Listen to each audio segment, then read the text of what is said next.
சரி அப்புறம் வர்றேன் வளர். ஓகே ஓகே, போயிட்டு வாங்க. மோகன் என்ன திடீர்னு வந்து அழுகுறாரு, என்ன ஆச்சு மோகனுக்கு?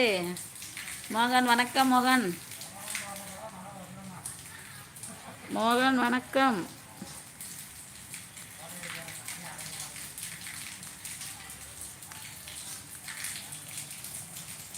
சரி அப்புறம் வருகிறேன் வளர். ஓகே, போயிட்டு வாருங்கள்.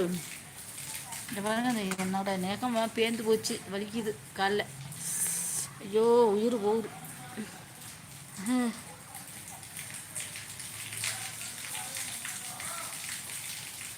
சும்மாவே கையை வச்சுக்கிட்டே இருக்க மாட்டேன், பிறகு பச்சை நவத்தை பிடிச்சி வெட்டி அப்படியே வலிக்குது. பாவக்காய் குழம்பு இருக்கா வளர்? பாவக்காய் குழம்பு இருக்கா வளர்? சட்டியத்து தெரியல. பாவக்காய் குழம்பு பிடிக்குமா? அது இதயத்துக்கெல்லாம் நல்லது நண்பா. பாவக்காய் குழம்பு இதயம் இருக்குல்ல, அதுக்கெல்லாம் நல்லது. இந்த சிகரெட்டு